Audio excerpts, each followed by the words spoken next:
नचिकेता ने अपने पिता से बार बार पूछा, पिताश्री, आप मुझे किसे दान करेंगे?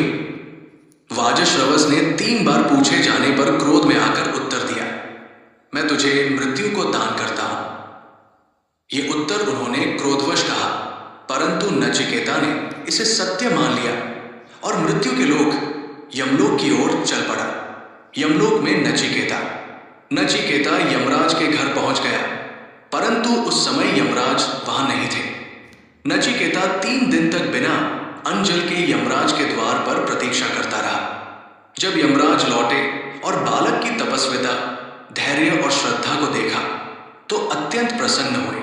उन्होंने क्षमा मांगते हुए कहा कि क्योंकि एक अतिथि 3 दिन भूखा रहा, अतः मैं तुझे 3 वरदान पर पिता की प्रसन्नता। नचिकेता ने पहला वर ये मांगा कि जब मैं वापस लौटूं तो मेरे पिता मुझे प्रसन्न चित्त से स्वीकार करें और उनका क्रोध समाप्त हो जाए। यमराज ने कहा, तथास्तु, तुम्हारे पिता प्रेम पूर्वक तुम्हें स्वीकार करेंगे। दूसरा वर, स्वर्ग का ज्ञान। नचिकेता ने दूसरा वर मांगा, हे यमराज, मुझे वो अग्नि विद्या सिखाइए जिससे मनुष्य स्वर्ग प्राप्त करता है। यमराज ने उसे यज्ञ की विधि, ईंटों की संख्या, यज्ञ की प्रक्रिया आदि विस्तार से बताया। नचिकेता ने उसे ठीक से याद कर लिया। यमराज इतने प्रसन्न हुए कि उन्होंने उस अग्नि विद्या को नचिकेता अग्नि। तीसरा वर, मृत्यु के बाद का रहस्य। नचिकेता ने तीसरे वर के रूप में सबसे गूढ़ प्रश्न पूछा, मनुष्य की मृत्यु के बाद क्या होता है?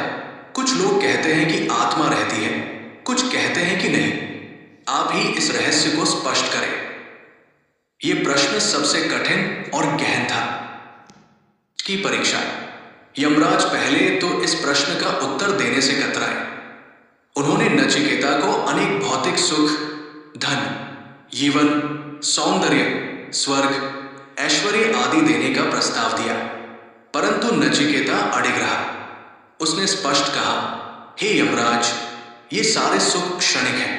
आपकी दी हुई समस्त भौतिक वस्तुएं मृत्यु के बाद निरर्थक हो जाएंगी।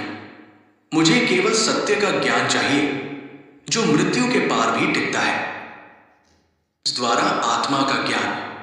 यमराज ने तब नचिकेता को आत्मा, शरीर, पुनर्जन्म और मोक्ष का ज्ञान दिया। उन्होंने बताया कि आत्मा न तो जन्म लेती है न मरती है, वो शाश्वत है, अविनाशी है। मृत्यु केवल शरीर की होती है, आत्मा का अस्तित्व सदा रहता है। उन्होंने ये भी बताया कि जिसने आत्मा को जान लिया उसे न मृत्यु का भय रहता है, न मोह, न वासना। ऐसा ज्ञानी व्यक्ति मुक्त हो जाता है और जन्म मरण के चक्र से छूट जाता है।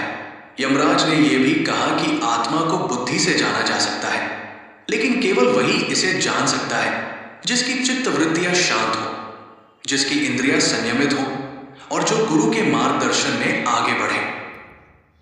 नचिकेता का आत्मज्ञान।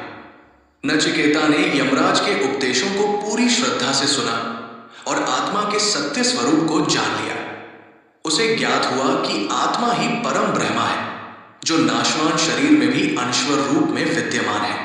आत्मज्ञान प्राप्त कर नचिकेता अब मृत्यु से नहीं डरता, नहीं उसे जीवन के सुख दुख का मोह रहता है। वह एक संतुलित, आत्मबोधी और मुक्त आत्मा बन जाता है। पुनः पृथ्वी पर लौटना। यमराज ने वचन के अनुसार नचिकेता को पृथ्वी पर वापस भेज दिया। वहां उसके पिता उसे प्रसन्नता से अपनाते हैं। नचिकेता अब केवल एक बालक नहीं रह जाता, वो एक ज्ञानी पुरुष बन चुका होता है। संदेश। यमनचिकेता की ये कथा हमें सिखाती है कि सत्य की खोज सबसे बड़ा धर्म है। धैर्य, जिज्ञासा और विवेक से ही उच्चतम ज्ञान प्राप्त होता है। मृत्यु एक अंत नहीं, बल्कि परिवर्तन है। आत्मा अमर है, भौतिक सुख क्षणिक है, आत्मिक सुख ही शाश्वत है। ज्ञान वही है जो मृत्यु के पार